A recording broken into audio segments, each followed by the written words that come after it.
امام صاحب کے دوست احباب مل کر ہر مہینے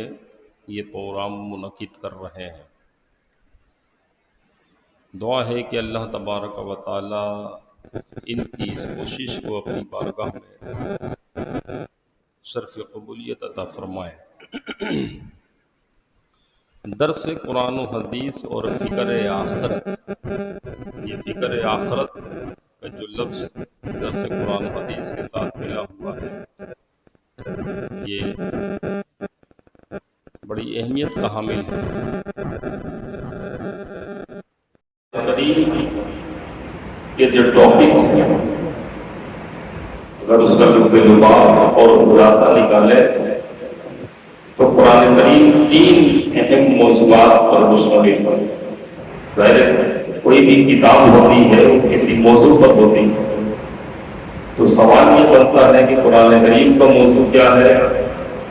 تو قرآن کریم کا موضوع 3 اہم موضوعات ہیں، جس میں سے فصل و فعال عقیدہ توحید، اور دوسرا عقیدہ رسالت، اور تیسرا معاد، یعنی ہمیں مرنا ہے اور مرنے کے بعد دوبارہ اٹھنا ہے جب کہ بروز قیامت قائم ہوگی۔ یہ عقیدہ، یہ قرآن کریم کا ایک بہت بڑا چیپٹر ہے، بلکہ میں اگر یوں کہوں کہ قرآن کریم کا 1/3 حصہ عقیدہ آخرت پر مشتمل ہے تو یہ بات غلط نہیں ہوگی۔ ایک بہت بڑا موضوع ہے قرآن کریم میں، ہر پارے تقریباً اس کا ذکر ہمیں ملتا ہے،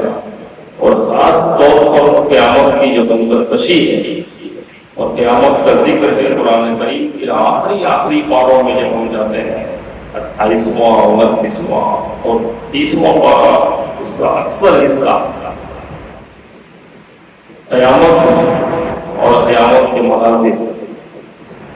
اس کا ذکر ہمیں ملتا ہے۔ اور یہ وہ حقیقت ہے، مرنا، اس سے کوئی انکار نہیں کر سکتا، اور تعالیٰ کے وجود کا انکار کرنے والے لوگ موجود ہیں، رسالت کے منکر موجود ہیں، لیکن موت کا منکر کوئی بھی نہیں۔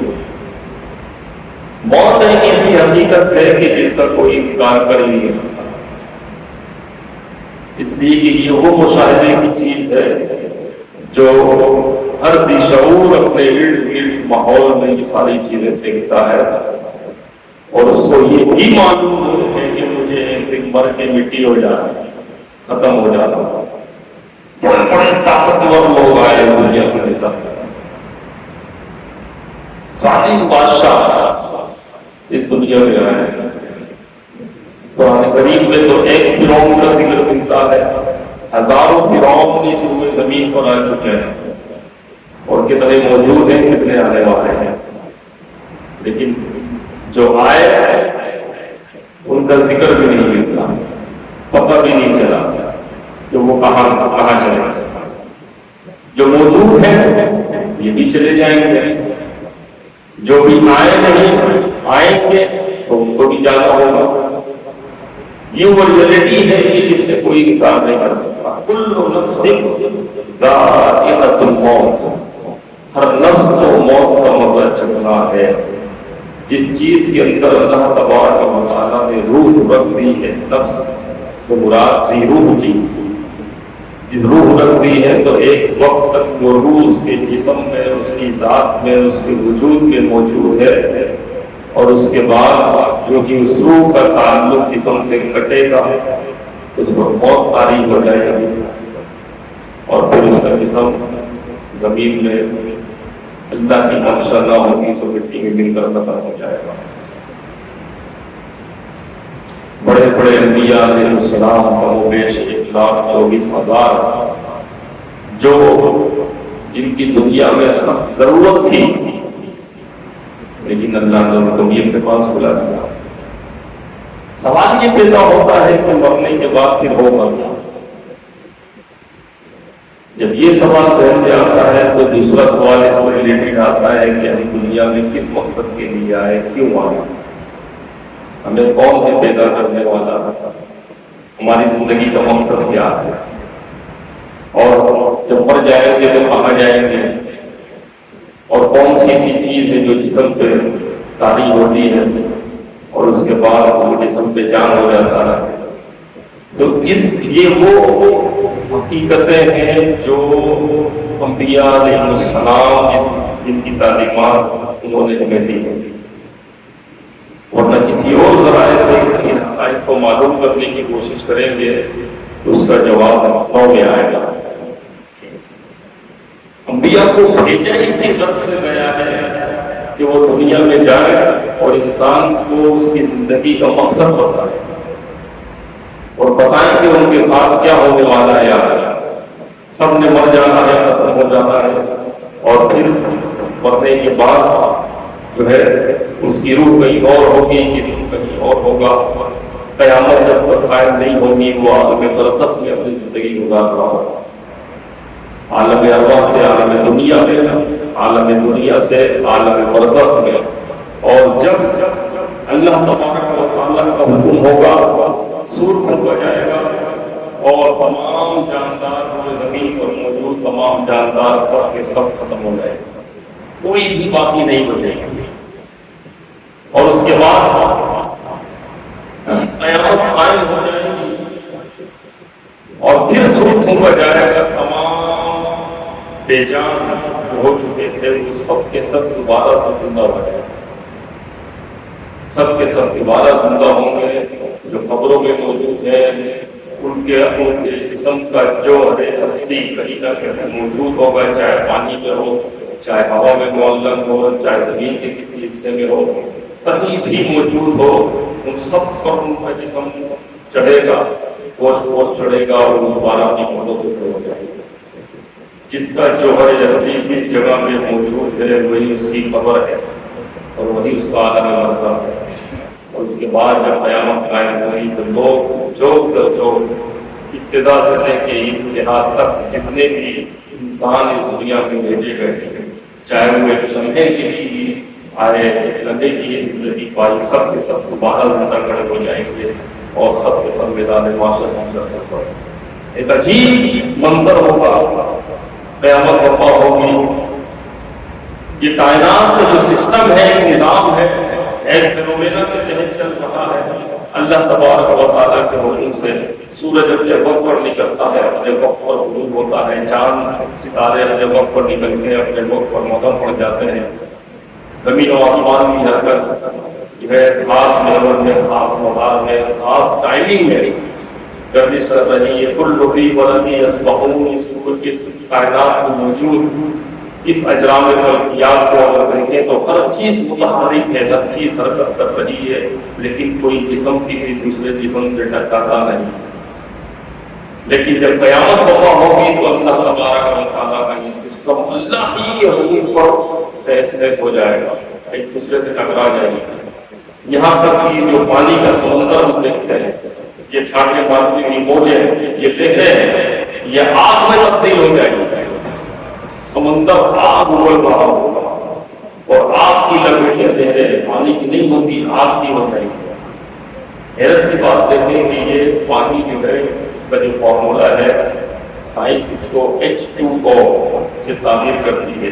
یعنی دو ہائیڈروجن اور ایک آکسیجن ملے تو پانی وجود میں آتا ہے۔ ان دونوں کو الگ الگ دیکھیں تو ایک گیس ایسی ہے جو جلانے میں کام آتی ہے، ایک گیس ایسی ہے جو خود جلتی ہے، ہائیڈروجن اور آکسیجن۔ لیکن جب یہ دونوں مل جائیں تو پانی بن جاتا ہے۔ ان دونوں کے ملاپ سے خاص جو ہے مقدار ہے، یعنی کہ سنگل آکسیجن ہو اس کے ڈبل ہائیڈروجن ہو، یہ دونوں ملے تو پانی بن جاتا ہے اور پانی زندگی کا دوسرا نام ہے۔ لیکن جب قیامت برپا ہوگی تو یہ فارمولا درست کر جائے گا اور ہائیڈروجن آکسیجن اپنی ایسا حالت میں آ جائے گا اور پھر وہ آگ کا سمندر میں تبدیل ہو جائے گا۔ سورج مغرب سے شروع ہوگا، آسمان نیچے آ جائے گا، اجرام فلکیات آپس میں ٹکرا جائے گا، زمین تانبے کی مانند ہو جائے گی، ہر طرف نفس و نفسی ہوگی، لوگ اپنی قبروں سے پرانا حالت میں اٹھ کر بھاگ رہے ہوں گے، کوئی کسی کی طرف نہیں دیکھے۔ یوم یفر المرء من اخیہ و امہ امه وابيه وصاحبته وبنيه۔ قرآن یہ کہتا ہے کہ اس کے بھائی سے بھاگ رہا ہوگا، ہر شخص اپنے جاننے والے سے بھاگ رہا ہوگا، ماں بیٹے سے بھاگ رہی ہوگی، بیٹا ماں باپ سے بھاگ رہا ہوگا، نفس نفسی کا عالم ہوگا، کوئی کسی کا کچھ بات نہیں ہوگا، کسی کو کسی کی فکر نہیں ہوگی، ہر ایک کو صرف اپنی ہی پڑی ہوگی۔ حضرت عائشہ نے عرض کی یا رسول اللہ خاتون ہے تو حیا کا سوال ہم نے پوچھ لیا کہ یا رسول اللہ اس کو سبھی مرنا ہوں گے تو کیا ایک دوسرے کی طرف نظر نہیں ہوگی؟ حضور نے فرمایا کسی کو دوسرے کا ہوش ہی نہیں ہوگا، کسی کو کسی کی پرواہ نہیں ہوگی۔ غرض ہے کہ وہ 50,000 سال کا بھی ہوگا، کتنے 50,000 سال کا بھی ہوگا، اور ہر شخص وہ ٹائم اپنے گناہوں کے مطابق گزار رہا ہے، اپنے ہی پسینے میں ڈوبا ہوا ہوگا، کوئی گردن تک ڈوب رہا ہوگا، کوئی سینے تک، کوئی پیٹ تک، کوئی ٹپنے تک، کوئی گلے تک۔ ایک عجیب و غریب کے لیے تو قرآن کریم میں آپ صورتیں بڑے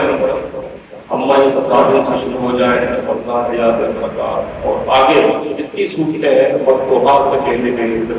اور اس سے پہلے 29واں پارہ قیامت کی منظر کشی سے بھرا ہوا، دل دہل جاتا ہے، ترجمے کے ساتھ اس کو پڑھتے ہیں تو اندازہ ہوتا ہے۔ اور یہ قیامت کی سختی صرف ہمیں اور ہمیں سمجھانے کے لیے، سمجھنے اور سمجھانے کے لیے ہماری عقل محدود عقل کے مطابق بتائی گئی ہے، ورنہ اس کی سختی کتنی ہے اس کا اندازہ ہی نہیں ہے۔ قیامت کی ان سختیوں میں اللہ تبارک و تعالیٰ کے کچھ محبوب بندے ہوں گے، کوئی سایہ نہیں ہوگا پورے زمین پر، کوئی سایہ نہیں ہوگا سوائے اللہ تبارک و تعالیٰ کے عرش کے سائے کے، عرش الہی کے سائے کے علاوہ کوئی سایہ نہیں ہوگا، لیکن وہ اللہ کے محبوب بندے عرش الہی کے سائے میں جلوہ ہو۔ حضور فرماتے ہیں قیامت کا دن 50,000 سال کا دن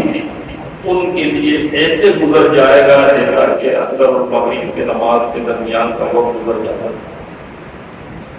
آپ اثر پڑھتے ہیں، زیادہ تر لوگ کام دھندا چھوڑ دیتے ہیں، عام طور پہ لوگ دوست یار میں گھر مل جاتے ہیں اور لوگ کی چائے وغیرہ چل رہی ہوتی ہے، بس گئے تھوڑی دیر بیٹھے گپ شپ کی، رشتے داروں کے چلے گئے، تھوڑی دیر میں مغرب کیے جاتا تو یہ ٹائم بڑی جلدی سے گزر جاتا ہے۔ تو حضور فرماتے ہیں قیامت کا وہ 50,000 سال کا دن اللہ کے محبوب بندوں کے لیے، اللہ کے خاص بندے ہیں جتنا حضور نے ذکر کیا ہے، ان کے لیے یہ نماز عصر اور مغرب کے درمیان میں وقت کے برابر اس طرح گزر ہے۔ وہ 7 لوگ کون ہیں؟ صحیح بخاری کی حدیث ہے، حضور علیہ السلام نے ان 7 لوگوں کو مینشن کیا ہے، اور بھی ذکر ملتے ہیں لیکن ایک حدیث پاک میں جس حدیث کا میں ذکر کرنے جا رہا ہوں موضوع کی مناسبت سے وہ 7 لوگ جو ہے حضور علیہ السلام نے ذکر کیا۔ نمبر 1 فرمایا جس کو اللہ نے حکومت عطا فرمائی، حاکم بنایا روئے زمین پر، اس کے ہاتھ میں اتھارٹی پاور دی اور اس نے روئے زمین پر نظام عدل قائم کر دیا ہو، وہ عادل حاکم کل بروز قیامت عرش الہی کے سائے میں بیٹھا ہوا ہو، وہاں جلوہ افروز۔ تو یہ جو حکماء ہوتے ہیں یہ اتنا انسان کو اتنا بڑا منصب ملتا ہے، اتنی بڑی ذمہ داری اس کے اوپر آتا ہے، ہمیں اس کو سمجھنا چاہیے۔ ہر شخص نگہبان ہے۔ حضور نے فرمایا کلکم راعین، تم میں سے ہر ایک نگہبان ہے، وکلکم مسئول عن رعیتہ، اور تم سے ہر ایک کے بارے میں جو تمہاری رعیت میں جو تمہارے ماتحت ہے اس سے متعلق پوچھا جائے گا۔ کلکم راعین کلکم مسئول عن رعیتہ، تم میں سے ہر ایک نگہبان ہے، ہر ایک نگراں ہے، ہر ایک اپنی چھوٹی سی حکومت لے کر بیٹھا ہوا ہے، اس کے ماتحت جتنے بھی لوگ ہیں تو اس حاکم سے پوچھا جائے گا اس کے بارے میں کہ تم نے اپنے ماتحت کے ساتھ کیا کیا ہے، جو اپنا فریضہ وہ نبھایا کہ نہیں۔ ہر گھر کا ایک سرپرست ہوا ہے، وہ سرپرست اس گھر کا راعی نگہبان ہے، ہر ادارے کا ایک پرنسپل ہوتا ہے، ایک جو ہے ذمہ دار ہوتا ہے کہ اس ادارے کو رن کرنا ہوتا ہے، چاہے وہ مسجد ہو، چاہے مدرسہ ہو، چاہے وہ اسکول ہو، چاہے وہ کوئی بھی ادارہ ہو، پولیس کا محکمہ ہو، اس سے اوپر جو ہے مختلف ادارے ہیں۔ یوں بڑھتے بڑھتے پارلیمنٹ تک بات پہنچتی ہے، پھر وہاں سے جو ہے اعلیٰ حکام کا نام جو ہے جو جتنے بڑے عہدے پر فائز ہیں اتنی زیادہ لوگ اس کے معدات ہو، اور اس کا رویہ، اس کا محنت، اس کی ذمہ داری، اس کا کام، وہ سب کا سب اللہ تبارک و تعالیٰ اس سے پوچھے گا۔ تو ذمہ داری جتنی بڑی بنتی ہے اتنی بڑی اتنا بڑا پھر اس ذمہ داری ادا کرنے کو اتنا بڑا اجر بھی ہونا چاہیے۔ تو اللہ نے اس حاکم عادل کے لیے کہ جس نے اپنی حکومت میں نظام انصاف، جوڈیشری سسٹم کو انصاف کے راستے کے لیے ہموار کیا، اس کو مضبوط کیا، وہ کل بروز قیامت اس کے لیے 50,000 سال کا دن نماز عصر اور مغرب کے وقت کے تربیت مطابق گزر جائے گا۔ اتنے وقت میں وہ پورا شیلائی کے سائے جاتا۔ اور دوسرا وہ شخص ہے کہ جس کی جوانی، حضور نے فرمایا جس کی جوانی عبادت میں گزری ہوگی اور وہ اللہ ہی کی عبادت میں پلا پڑا، جس کی جوانی عبادت میں گزری۔ جب ہم عبادت کہتے ہیں تو عام طور پر نماز روزے کی طرف ذہن جاتا ہے، اور یہ حقیقت ہے کہ جوانی کی جو عبادت ہو جاتی ہے نا وہ بڑھاپے میں نہیں ہوتی۔ بہت سے لوگ یہ تصور مان کے رکھتے ہیں، اس طرح زندگی گزارتے ہیں کہ بھائی ٹھیک ہے بھی جو کرنا ہے کر لو، بھی زندگی کے مزے لے لو، ابھی چسکے لے لو، ابھی سہولیات ہیں، ابھی زندگی کا صحیح سے مزہ اتارو، بعد میں کر لیں گے، توبہ طائب کر دیں گے، اللہ کی رحمت بہت وسیع ہے، توبہ کا دروازہ کھلا ہوا ہے۔ بڑی آسانی سے انسان یہ سوچ لیتا ہے کہ اس کو معلوم ہے کہ کب اس کی موت آ جائے گی۔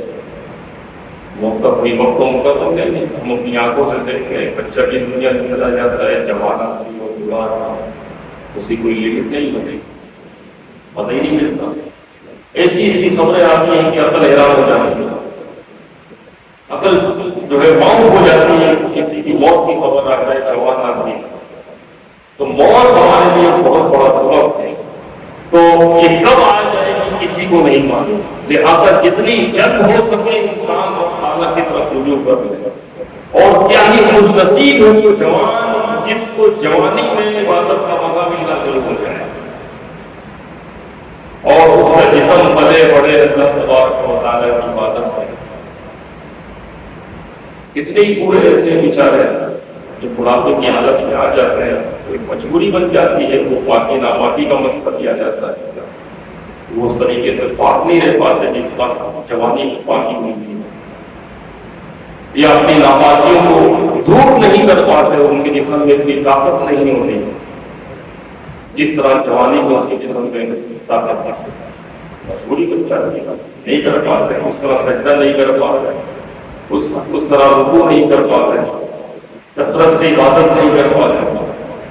جسم میں تھکان ہوتی ہے، ظاہر بڑھاپا تو بڑھاپا ہے۔ تو اسی لیے حضور نے فرمایا کہ بڑھاپے سے پہلے جوانی کو غنیمت جاننا، بیماری لگنے سے پہلے صحت کو غنیمت جاننا، تو وہ وقت آئے اس سے پہلے اللہ کی طرف رجوع کرنا، اور جوانی میں جو عبادت ہو گئی وہ پھر ویسی عبادت آگے چل کے نصیب دیں گے۔ اسی لیے حضور آقا علیہ الصلوۃ والسلام ارشاد فرماتے ہیں کہ اللہ تبارک و تعالیٰ کو عمر کے جس حصے کی عبادت سب سے زیادہ پسند ہے وہ جوانی کی عبادت، جوانی کی عبادت۔ اور یہی جوان جب اللہ کے خوف سے آنسو بہائے تو حضور نے فرمایا اس کے آنسو کے وہ قطرے شہید کے خون کے وزن سے تولے جائیں گے۔ کوئی معمولی بات ہے، جب دنیا کی چکا چون سے آنکھیں تیرا ہو رہی ہوں، گناہوں کے سارے راستے ہموار ہو، جوانی پورے جوش پر ہو، شباب اپنے عروج پر ہو، اور اس وقت انسان اللہ تبارک و تعالیٰ کی عبادت کے لیے ٹائم نکالے، تو حضور آقا علیہ السلام نے فرمایا اس کی جوانی عبادت میں گزری ہو، جو اللہ کی عبادت میں پلا رہا ہو، تو وہ کل روز قیامت عرش الہی کے سائے میں وہاں موجود ہوگا، اور 50,000 سال کا وہ دن اس کے لیے نماز عصر مغرب کی طرح گزر جائے گا، یہ درمیان کا وقت ہے۔ تو یہ جوانوں کے لیے خاص پیغام، جو وقت گزر گیا اب جو ہے اپنی جوانی اللہ کی عبادت میں گزارے۔ دوسرا مفہوم اس کا عبادت کا یہ نکلتا ہے تعبد، بندگی، اللہ تبارک و تعالیٰ کی بندگی جوانی میں اللہ اس کے رسول کی اطاعت کے مطابق ہوتی ہے۔ صرف نماز نہیں رہے گی اس میں، اب پوری زندگی اس کے اندر شامل ہو، اس کا کھانا پینا اٹھنا بیٹھنا، اس کی صحبت، اس کا رزق حلال کمانا، اس کا بیوی بچوں کے لیے معاش کا انتظام کرنا، پوری کی پوری زندگی اس کا نام بندگی ہے۔ اللہ کی بندگی میں جس کی جوانی گزر رہی ہو تک وہ روز قیامت اور شیر علی کے سائے آسان ہو گیا مفہوم۔ تیسرا وہ شخص حضور نے فرمایا کہ جس کا دل مسجد کے ساتھ اٹکا رہے، معلق رہے، معلقۃ النفس بالمسجد، صحیح بخاری میں ہے کہ وہ شخص جس کا دل مسجد میں اٹکا رہے، اس سے مراد کیا ہے؟ ایک تو یہ سب سے واضح مراد ہے کہ وہ شخص جو مسجد میں ہونے والی اذان کا انتظار کرتا ہے کہ کب اذان ہو اور میں مسجد کی طرف چل رہا ہوں، اللہ کی باتوں میں اپنا وقت گزار۔ ہم نے ایسے پورے دیکھے ہیں بیچارے، وہ شریعت نے ان کو چھوٹ دیتی ہے کہ اگر وہ گھر پہ نماز پڑھ لیں تو باجماعت نماز مسوا ملے، یعنی وہ جو ہے ناپاکی کے مسائل میں رہ گئے، یا پھر جو ہے کرسی پہ بیٹھ کے نماز نہیں پڑھ سکتے، اور کرسی پہ بیٹھ کے نماز پڑھے زمین پہ بیٹھ کے نہیں پڑھ سکتے اور مسجد میں انتظام نہ ہو، تو ایسے بہت سارے مسائل آتے ہیں کہ مسجد میں جائے تو کس طرح نماز پڑھے۔ اس سے کہا جائے شرعی مسئلے کے مطابق کہ بھائی آپ گھر میں ہی اگر نماز پڑھ لیں، شریعت نے آپ کو اتنی چھوٹ دی ہے کہ نماز با جماعت کا ثواب آپ کو گھر میں ہی نماز پڑھنے سے مل جائے گا، تو ان کے آنسو نہ ہو گئے۔ یہ ایسا ہو ہی نہیں سکتا۔ مسجد میں نماز پڑھنے کی عادت پڑی ہے، جب تک مسجد میں نماز ادا نہ کرو دل کی وہ تطہیر، وہ پاکی یا اطمینان قلبی جسے کہتے ہیں، مل ہی نہیں پاتا۔ لہذا وہ مسجد ہر طرح آنے کی کوشش کرتے ہیں، جیسے تیسے بیٹھ کر نماز ادا کرنے کی کوشش کرتے ہیں۔ تو یہ خوش نصیب لوگ ہیں، یہ وہی لوگ ہوتے ہیں کہ جن کی زندگیاں، جن کی جوانیاں جو ہے عبادت میں گزر رہی ہے اور ان کا دل مسجد کے ساتھ رہتا ہے۔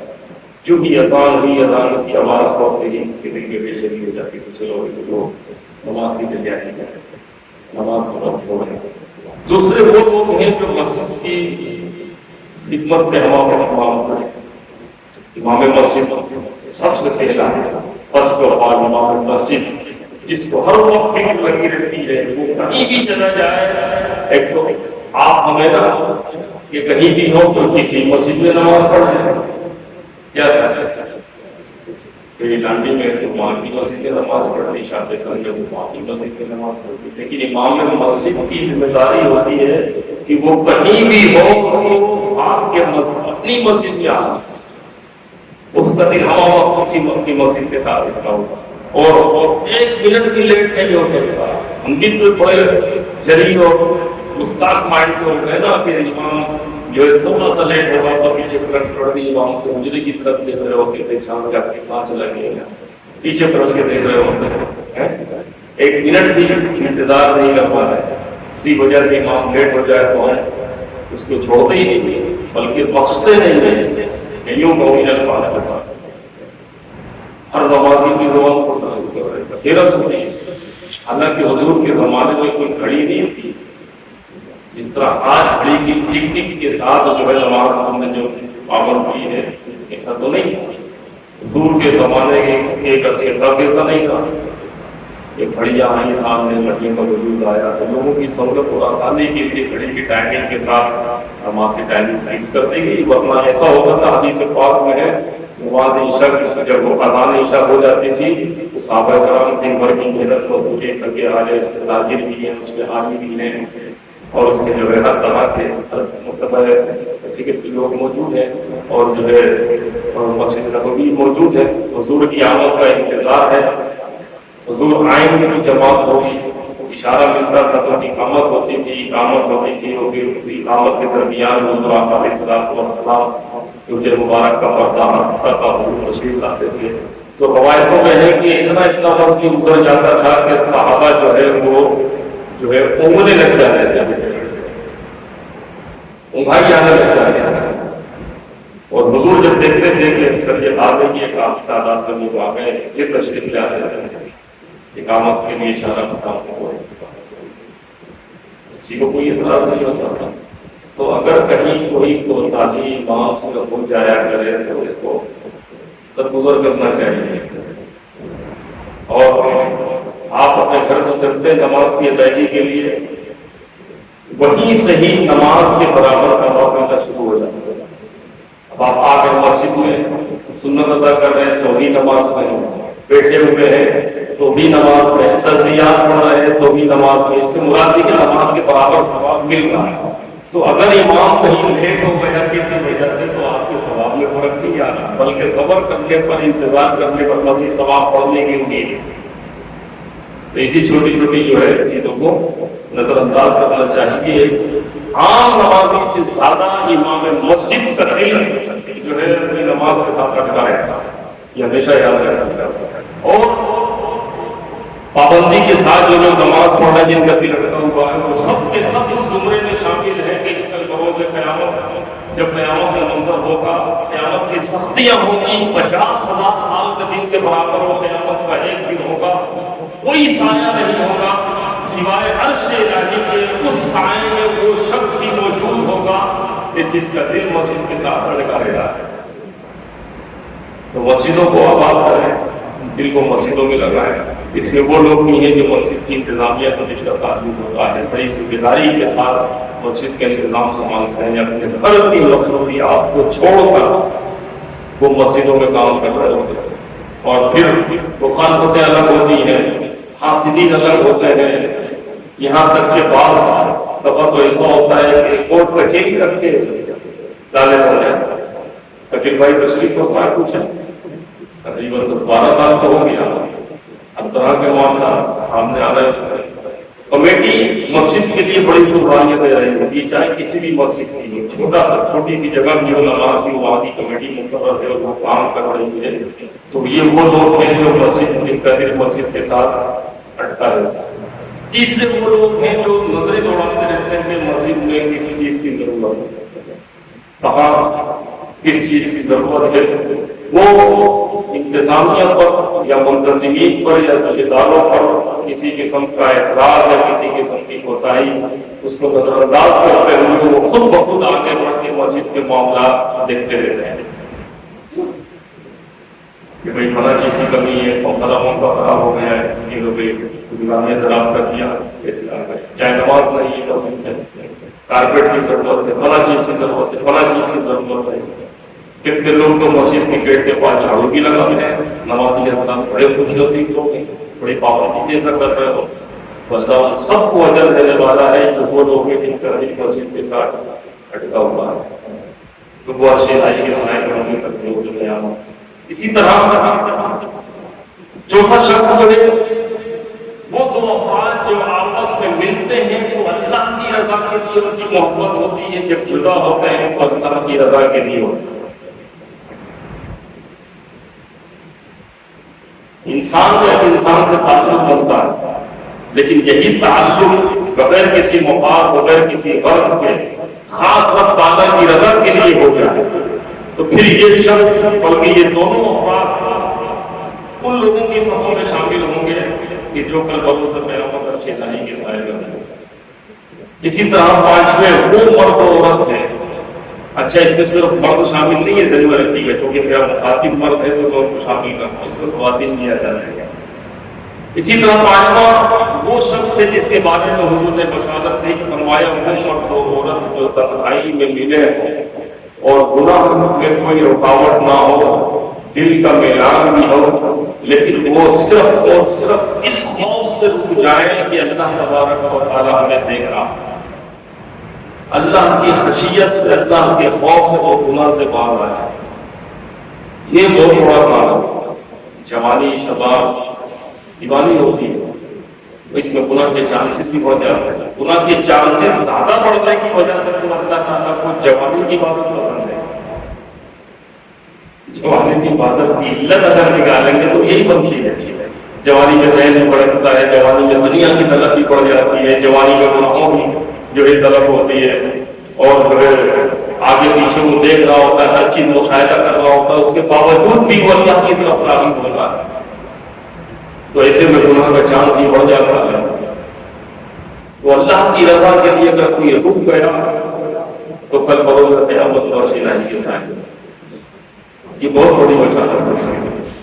ایک حاکم تھا، آپ کے وقت ظاہر ہے بڑے بڑے بادشاہ گزرے ہیں، بادشاہوں کی بھی بیویاں ہوتی ہیں، ملکہ ہوتی ہیں، خاتون خانہ ہے، اور خاتون خانہ کسی کی بھی ہو تو اس کا اپنا مزاج ہوتا ہے، کیا خیال ہے؟ ہر شادی شدہ شخص یہ جانتا ہے، تو بادشاہ کی بیوی کی ہے تو وہ ظاہر اس کو ملکہ اس کے اپنے لگ رہے ہیں، کسی بات پہ حاکم کی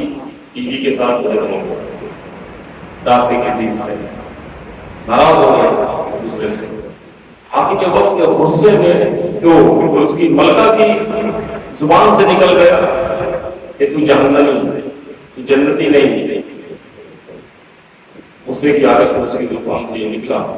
تو بادشاہ نے یہ کہہ دیا کہ اگر میں جنتی نہیں ہوں تو یہ نہیں کرا، یہ کہہ تو دیا، غصے کی حالت میں لڑائی جھگڑا ہوا، ختم ہو گیا، معاملہ ٹھنڈے پڑ گئے، رات گزر گئی، اب یہ بڑا پریشان ہو گیا کہ میری زبان سے یہ نکل گیا ہے، اور اگر میں جنتی نہیں ہوں طلاق پڑ جائے گا، ایسی طلاق معاملہ کہلاتا، شرط کے ساتھ معاملہ ہو جاتی ہے، شرط پوری ہو تو طلاق نافذ ہو جاتی ہے۔ اب یہ معاملہ جو ہے اس خلوت کا نہیں رہا، بلکہ علماء کی طرف یہ رہا، بادشاہ اپنے لوگوں کو اٹھا طلب بلا دیا، ایک کو طلب کر لیا، پہلے بادشاہ ٹویٹ بھی دے رہے ہوا کرتے تھے، مختلف معاملات میں مشاورت کی کیا کرتے، لیکن اسلامی حکومت کی حاکم کا ذکر کر رہا ہوں، بادشاہ نے علماء کو طلب کر لیا، وہ وہاں تشریف لے آئے، سب سے پوچھا جا رہا ہے کہ بھائی فتوا دو، کیا فتوا ہو، ورنہ بیوی تو معلق ہی رہے گی،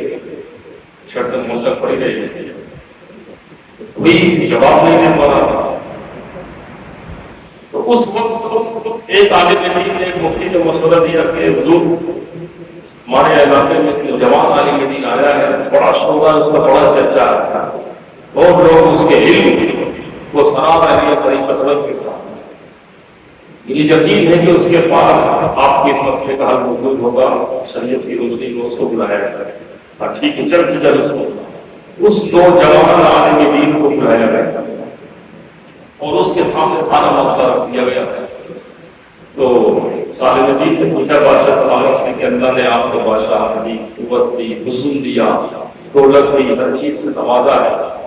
تو ممکن ہے کہ آپ کی زندگی میں کوئی ایسا وقت آیا ہو کہ خلوت میں کسی خاتون کے ساتھ آپ موجود ہوں، گناہ کے چانسز بھی ہوں، کوئی رکاوٹ بھی نہ ہو، لیکن آپ اللہ کے خوف سے رک گئے ہیں۔ بادشاہ کو اپنا ایک واقعہ یاد آ گیا، اس کے گھر میں خاتمہ کی بڑی خوبصورت ملکہ کی خاتمہ تھی، اور بادشاہ آیا تو وہ خاتمہ جو ہے موجود تھی، اس نے سننا کی طرف آمادہ کیا، وہ خاتمہ مشہور ہو گئی، اینڈ اس وقت جب کہ وہ گناہ پر قادر تھا، کوئی رکاوٹ بھی نہیں تھی، اس وقت اس کی خاتمہ کی زبان سے نکلا کہ بادشاہ سلامت، اللہ دیکھ رہا ہے کہ آپ کو خوف نہیں ہے، میرے جسم پہ لرزہ طاری ہو گیا اور میں جو ہے نکلنا سے ڈر گیا، میں باہر آ گیا اللہ کے خوف سے، اور کئی گھنٹے تک نہیں کیفیت رہی۔ تو وہ نوجوان عالم دین نے فتوا دیا کہ آپ جنتی ہیں اور آپ کی بیوی کو طلاق نہیں پڑے گا، آپ کوئی دلیل دو، دلیل قرآن و حدیث سے، تو اس نوجوان عالم دین نے قرآن کریم کی آیت پڑھی وَأَمَّا مَنْ خَافَ مَقَامَ رَبِّهِ وَنَهَى النَّفْسَ عَنِ الْهَوَىٰ فَإِنَّ الْجَنَّةَ هِيَ الْمَأْوَىٰ کہ جس شخص نے بھی اپنے آپ کو نفسانی خواہشات میں پڑنے سے گناہ سے باز رہا اور اس کے دل پر اللہ کا خوف طاری ہو گیا، خشیت الہی سے گناہ سے باز آ گیا، کھڑا ہو گیا وہاں سے، تو اس کا ٹھکانہ جنت ہے، اس کا ٹھکانہ جنت ہے۔ تو وہ بادشاہ سلامت خوش ہو گیا اور اس نے انعام و کرام کا اعلان کر دیا۔ وہ نوجوان عالم دین کون تھا بتایا؟ امام شافعی رحمۃ اللہ تعالی۔ امام شافعی جنہوں نے پوری زندگی حصول علم کے لیے علم کو پھیلانے میں فقہ، حدیث، قرآن دنیا میں بہت بڑا نام ہے، تو یہ نوجوان امام شافعی رحمۃ اللہ تعالی۔ تو امام شافعی نے فتویٰ دیا کہ تمہاری بیوی کو طلاق کرے گا۔ اسی طرح وہ شخص، بس میں ختم کر دوں گے، فرمایا وہ شخص جو صدقہ اس طرح کرتا ہے کہ ایک ہاتھ سے دے دوسرے ہاتھ کو پکڑنا چاہیے۔ صدقہ دینے کی کئی طریقے ہیں، ایک صدقے کا انداز وہ ہے، اور حضور کی سیرت سے بھی پتہ چلتا ہے کہ صدقہ دے اللہ کیوں؟ تاکہ لوگوں کو ترغیب، حضور نے خود بھی دیا، صحابہ کو بھی حکم دیا، عین ممبر میں کھڑے ہو کر مسجد نبوی میں حضور نے صدقے جمع کروا۔ یہ جو ہمارے یہاں اعلان ہوتا ہے اللہ کے آگے خرچ کرنے کا اناؤنسمنٹ، یہ اسی کے مطابق ہوتا ہے، اس میں ایک کمپٹیشن ہوتا ہے، یہ علم میں اور جو ہے نیکیوں میں سے سبقت، یہ صحابہ کی سنت ہے۔ صحابہ خود ایک دوسرے سے کمپٹیشن کرتے تھے، جو ہے آگے بڑھنے کی کوشش کرتے تھے، وہ خالصتاً رب تعالیٰ کی رضا کے لیے وہ کمپٹیشن کرتے ہیں، میں اس سے آگے نکل جاؤں، میں اس سے آگے۔ غزوہ تبوک کے موقع پر جب حضور نے اعلان فرمایا تو حضرت عمر یہ سوچ گئے کہ آج میں ابو بکر میں سبقت لے جاؤں گے، اور آدھے گھر کا آدھا سامان ہر چیز آگے نکل کے لے آئے۔ جب ابو بکر آئے تو گھر کا پورا سامان لے کر حضور نے فرمایا ابو بکر گھر والوں کے لیے کچھ چھوڑا؟ فرمایا اللہ اس کا رسول کا بھی ہے۔ توکل کا یہ مقام حضرت ابو بکر کے پاس تھا تو حضور نے منع نہیں فرمایا، ورنہ آپ اور ہم اس چیز کی اجازت نہیں۔ حضور نے فرمایا اپنے اولاد کو اس حال میں نہ چھوڑ کے جاؤ کہ وہ لوگوں کے آگے ہاتھ پھیلائیں، ان کے لیے انتظام کرو۔ تو یہ جو ہے توکل کا مقام تھا حضرت ابوبکر کا، تو اس لیے حضور نے کوئی اجازت دیا۔ تو یہ کیا تھا کمپٹیشن۔ دوسرا صدقہ وہ ہے کہ جو جہاں نفس مجبور ہونے کا صدقہ ہو تو وہاں حکم ہوتا ہے کہ ایک ہاتھ سے دوسرے ہاتھ کو پکڑنا چاہیے، یعنی بڑے چھپ کے کہ کسی کو اس بات کی خبر نہ ہو کہ میں نے فلاں کی مدد کی، جہاں سامنے والے کی سب نفس کا وہاں پہ چھپ کر صدقہ دینا افضل ہوتا ہے۔ حضور نے فرمایا الفضل قیامت اور شنائی کے سائے میں۔ اسی طرح فرمایا وہ شخص جو خوف خدا میں تنہائی میں جو آنسو بہائے ہو اس کسی میں، یہ اللہ کی بہت بڑی نعمت ہے، یہ کسی کو نصیب ہوتی ہے۔ روتے سب ہیں، لیکن کوئی اپنی بیماری کی شفا یابی کے لیے روتا ہے، کوئی اولاد سے تنگ آ کے اللہ کے سامنے رو رہا ہوتا ہے، کوئی معاشی تنگستی سے تنگ آ کے اللہ کے سامنے رو رہا ہوتا ہے۔ ناجائز نہیں، رونا اسی کے سامنے ہی ہونا چاہیے، لیکن خوف خدا میں، اپنی آخرت کی فکر میں، زندگی کیسی گزری اس پر جو ہے غور و فکر کرے، اپنا محاسبہ کرے، اور پھر اپنے اعمال کو رب تعالیٰ کی بارگاہ میں رکھ دے کہ مولا یہ اعمال ہے، اور اس پر خوف طاری ہو رب تعالیٰ کا، فضل الہی طلب کرے اللہ تبارک و تعالیٰ سے، تو وہ اللہ کے لیے رونا، خالصتاً اللہ کے لیے رونا،